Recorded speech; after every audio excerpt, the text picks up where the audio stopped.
Pois bem, meus amigos, então a parte pedagógica. A parte pedagógica da prova de Nilópolis corresponde basicamente à legislação educacional. Se você for, acessou, né, o edital e viu lá o programa que está aqui na minha frente, porque está aqui na tela do computador, né, e consequentemente você vai poder ver depois na gravação, que eu tenho alguns computadores aqui com umas telas aqui, né, e que eu estou lá vendo claramente o programa, que corresponde basicamente à Lei de Diretrizes e Bases da Educação. Anderson, quantas questões vão cair em prova? 10. Então você vai fazer a prova para cair 10 questões lá da parte pedagógica. Sendo que, chama atenção para um detalhe, tá, gente? As questões de pedagógico são 10 questões, mas são questões com peso 3. Isso mesmo, peso 3. Então o maior peso é dado à específica, que é a sua de cada área, e pedagógico, que é o peso 3. Então, nossa, cara, corresponde aí a um valor enorme para essa prova aí que a galera vai fazer. Fundamental. Falando isso para a galera já ter uma ideia, ter ciência de como é a prova, tá? Enfim, e corresponde basicamente à legislação educacional. O que? Primeiro, LDB. A Lei de Diretrizes e Bases da Educação. É a base da prova. A maior parte das questões vão falar sobre ela, tá? Até porque ela é meio que a lei que acaba invadindo um pouco de tudo das leis que estão aí, ok? Segundo, outra lei também que está na tua prova para cair em relação às leis educacionais, que é o pedagógico que ele coloca lá para vocês, é a famosa BNCC. A Base Nacional Comum Curricular, isso não é novidade para ninguém, é questão de prova de todos os concursos de 2018 para cá.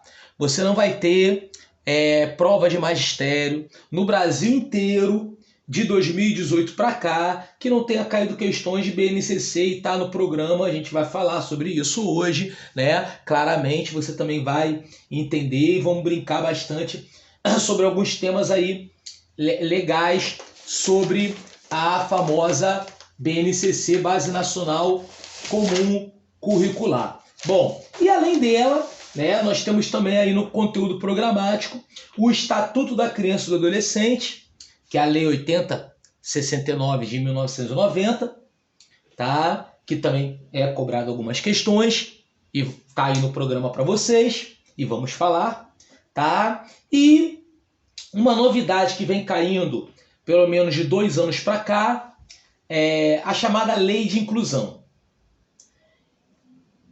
A parte de inclusão normalmente são questões simples que são cobradas em prova, questões que partem muito mais da sensibilidade do que necessariamente um entendimento e um conhecimento pleno da lei. Beleza? Vamos também fazer tem algumas coisas aí para a gente discutir hoje. Vamos discutir também sobre isso. Anderson, e os DCNs que estão lá? E o Plano Nacional de Educação que também está lá? Meus amigos, isso aí não cai, tá? Anderson, como assim? PCN, DCN não cai? Não cai. Não cai, eu vou te falar por quê. Porque o que é o PCN? A gente vai falar sobre isso hoje, né? É o Parâmetro Curricular Nacional. Então, nada mais é do que um modelo de práticas ligadas ao quê? Aos conteúdos da educação básica. Beleza? Então, os PCNs, eles caem na parte do enunciado da questão. Tá? É isso, o enunciado ele vai citar o PCN, mas ele vai falar sobre o quê? Ele vai falar sobre avaliação, ele vai falar sobre a educação, o ensino fundamental, a educação básica, ou seja, coisas ligadas aí a outra lei. É isso. Beleza? Então, é o ponto que eu estou enumerando aqui. E o Plano Nacional de Educação, meus amigos, tá? Lembrando a todos que o Plano Municipal de Educação é a parte de legislação municipal, então a gente vai falar na aula de amanhã, não na aula de hoje, tá? O Plano Nacional de Educação consequentemente, a maior parte dele caducou. já, né? Então, obviamente, é extremamente raro cair em prova, embora esteja lá no conteúdo programático. Eu oriento os alunos a não focarem especificamente nesse determinado assunto, beleza? Então, obviamente, a parte que você tem que focar mais é LDB, BNCC e o ECA, né? São as legislações mais cobradas. Pelo menos a metade da prova vai falar da Lei de Educação e Bases, né? Lei da LDB, né? Enfim, Lei de Diretrizes e Bases da Educação Nacional, né? E, consequentemente, vai versar sobre isso. E vamos falar bastante sobre tudo isso hoje. Beleza? Legal? Vamos lá então, gente. Vamos começar então pela LDB, gente. A Lei de Diretrizes e Bases da Educação, para aqueles críticos de plantão, aqueles que opinam muitas vezes sem entender, sem procurar ler, e obviamente eu postei a lei atualizada, né, que está lá no grupo de vocês, então tu tem que se basear pelaquela lei que está lá postada, beleza? Ela é uma lei que funciona para quê? Para que serve a LDB? Né? O LDB, tanto faz, né? Ela serve para normatizar a educação nacional.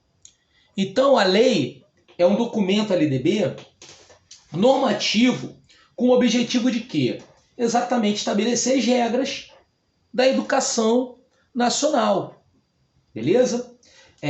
Então, uma coisa que a gente já tem que ter na nossa cabeça de cara, já que a prova é baseada nessa parte, é você até mesmo entender a diferença de um documento para outro.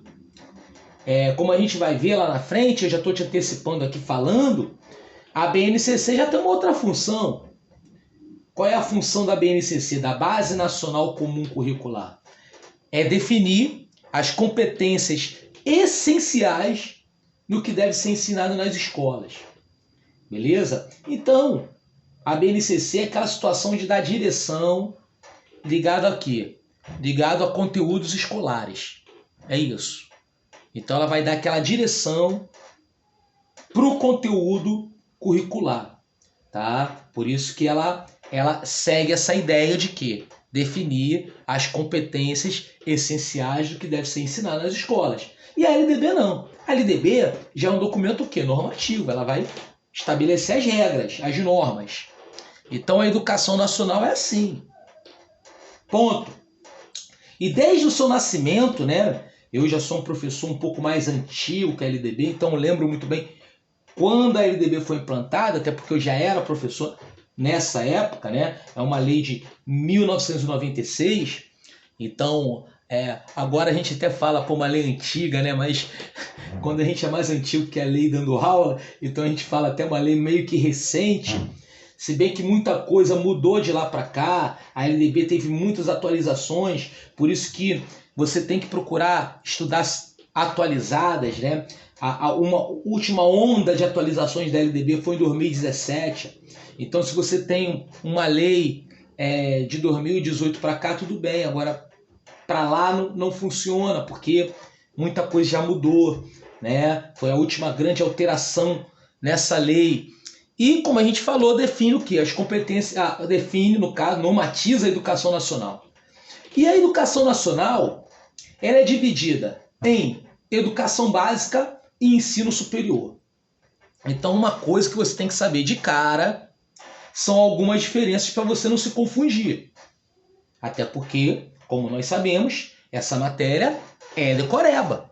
Claro, tá? Lei é decoreba. Lei, qualquer matéria de legislação é decoreba. Beleza? Mas você pode compreender ela. Então, situação. Primeira, a educação nacional, ela é separada em quê? Ela é dividida em educação básica e o ensino superior. Já a educação básica,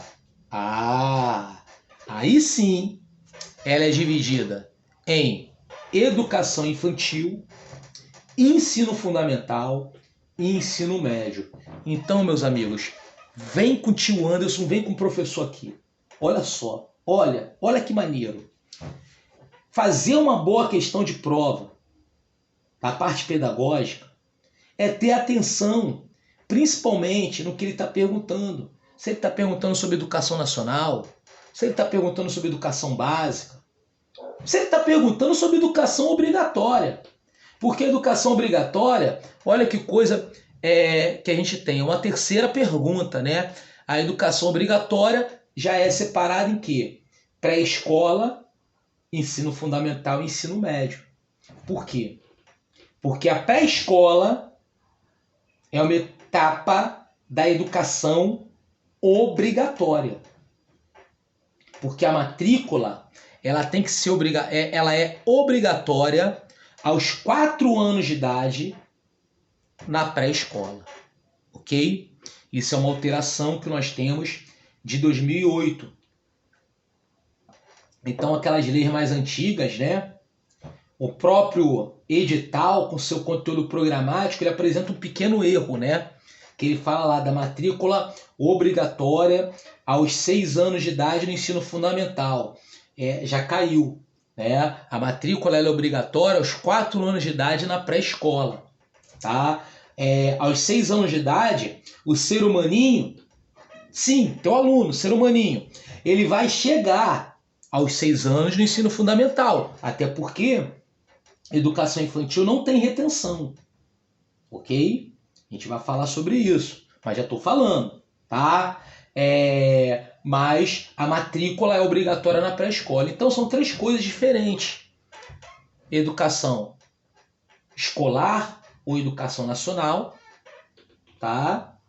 Educação básica, tá? Que como nós vimos é infantil, fundamental e médio. E educação obrigatória, que aí sim é a pré-escola, é o fundamental e o ensino médio, ok? Agora, veja bem, vamos lá, ouvir aqui, caminhar comigo para essa direção aqui, bacana. O que acontece, meus amigos? A educação infantil, ela tem a divisão dela, beleza? Como é que é a divisão da educação infantil? Creche e pré-escola, tá? Creche, para todo ser humaninho de 0 a 3 anos, é importante que você saiba a data, é importante que você saiba o prazo.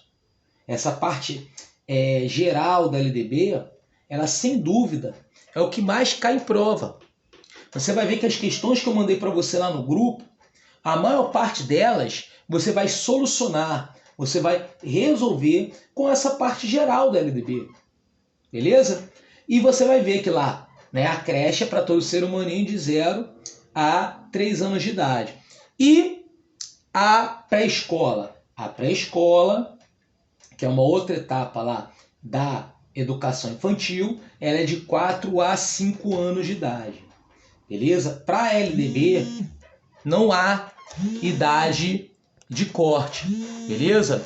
Então a LDB ela não tem essa relação de idade de corte, de meses. É sempre número redondo. Então você grave isso no seu coração. Por quê? Porque muitas pessoas, né, até pela situação, até mesmo um pouco de soberba, né? Você vê, a soberba precede a queda, né? A gente pensa dessa forma. Então, o que acontece? Anderson, porra, trabalho uma porrada de ano em escola, já sou contratado lá da Prefeitura de Nilópolis, já tem uma matrícula lá, inclusive, enfim. E não é assim na prática.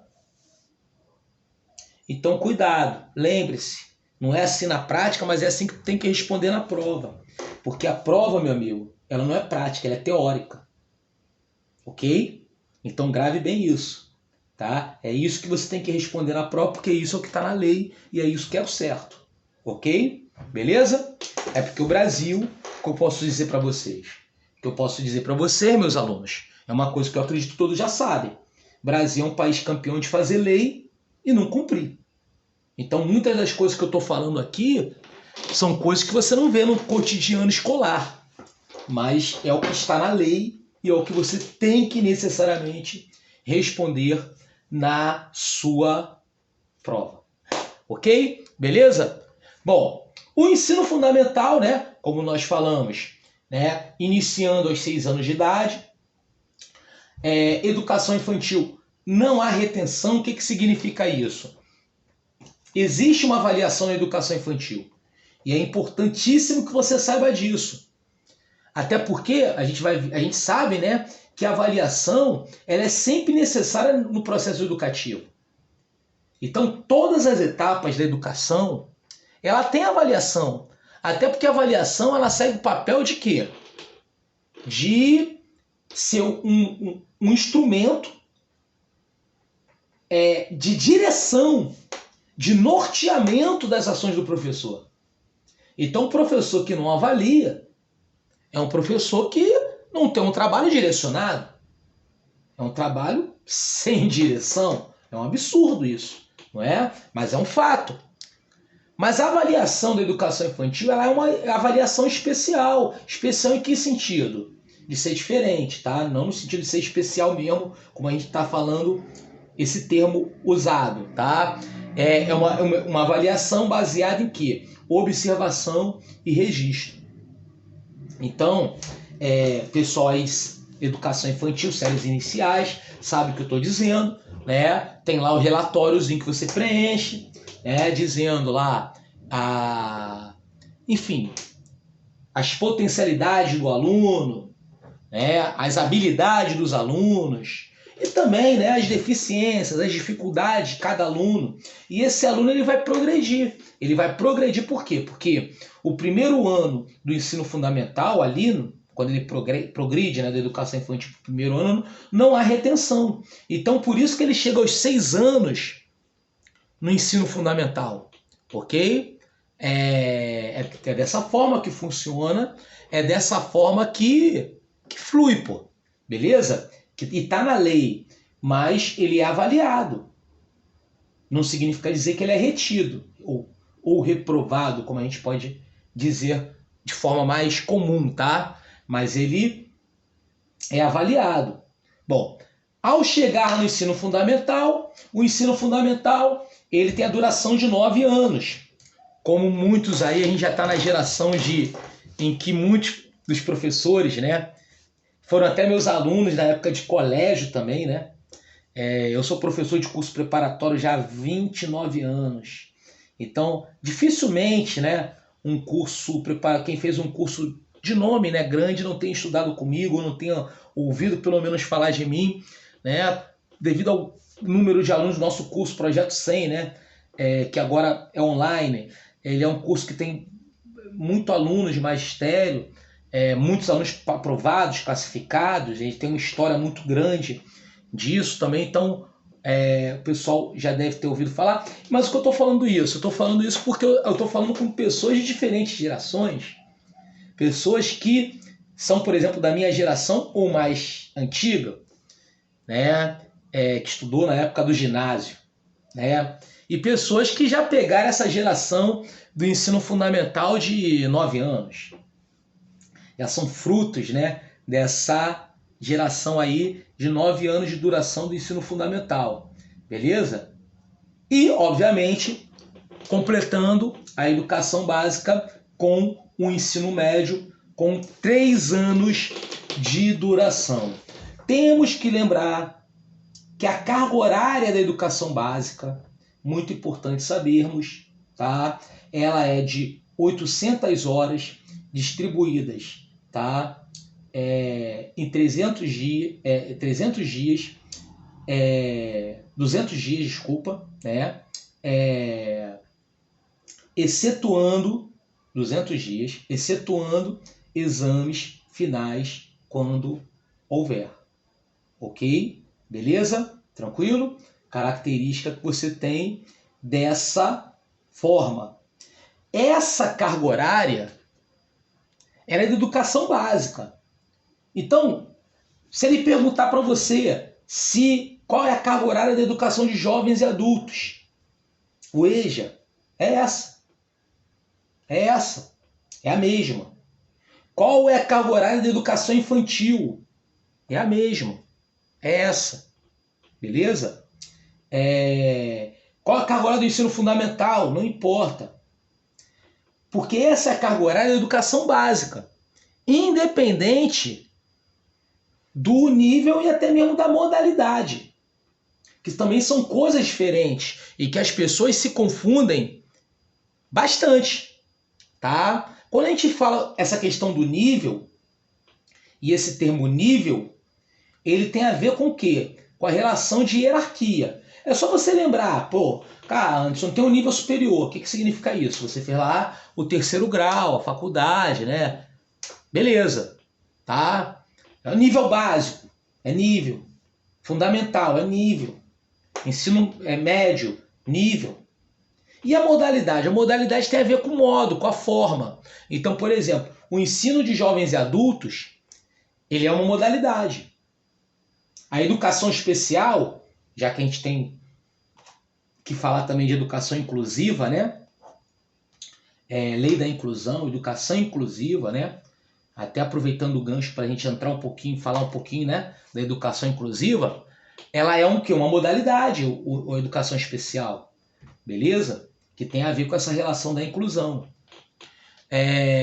O ensino técnico é uma modalidade. O ensino à distância, ele também é uma modalidade, ok? Por quê? Porque essa relação da modalidade, ela tem a ver com o quê? Com o modo, com a forma. Então preste bem atenção, porque se a pessoa fala assim, olha, eu estou no primeiro ano do ensino médio, nível, modalidade, EJA. Aí é a modalidade. O EJA já é a modalidade.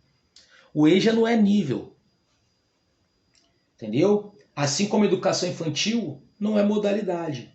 Educação infantil é o quê? Nível. Entendeu? Tá? Nível tem a ver com hierarquia. Qual é o nível? Educação infantil, fundamental, médio, superior. E modalidade? Modalidade tem a ver com o quê? Com modo, com a forma, com a abordagem. Como assim, Anderson? Elucida um pouco melhor isso. Sim, elucidar até com assuntos que vão cair na tua prova, né? Mas vamos elucidar aqui para você entender um pouco mais sobre isso. A educação, no início dos anos, meados dos anos 90, os educadores sentaram e pensaram, falaram assim, olha, tem situações que devem ser diferentes. Como assim diferente? A gente tem que pensar em outros modos, outras formas. Por exemplo, o EJA, né? Uma das modalidades que mais cai em prova, se não é a que mais cai em prova, né? O ensino de jovens e adultos. O EJA, para que serve o EJA? Para uma coisa, dar acesso à educação a todos aqueles que não tiveram o acesso na idade certa. A finalidade do EJA, o objetivo do ensino de jovens e adultos, é só esse. Olha, meu amigo, você teve acesso à educação na idade média? Não, não tive. Na idade certa? Não, não tive. Não tive na idade certa. Por algum fator, algum motivo, sei lá. Pô, eu abandonei, eu evadi. Então, pô, eu não tive acesso na idade certa. Então para isso existe uma modalidade para você. O nome dessa modalidade? EJA. Para isso que existe o EJA. Só que nem sempre foi pensado dessa forma. Então, por exemplo, no passado, as pessoas imaginavam, por exemplo, escola é para ensinar e o aluno é para aprender. Era um pensamento que se tinha. E, obviamente, meu irmão, o cara tem que aprender. Quem não aprende é burro. Era outro pensamento que se tinha, não é? E é dessa forma. Então, moral da história, o indivíduo que estudava no EJA, ele era ensinado exatamente da mesma forma que um aluno regular. Então, tinha, por exemplo, um muito famoso, né, dos anos 60, chamado Mobral. O que era um Mobral? Mobral nada mais era do que um EJA voltado para a alfabetização de adultos, né? Alfabetização, que era o Mobral. Pô, quer dizer, o que mais tinha no Mobral era evasão, porque a pessoa ali se sentia ridicularizada.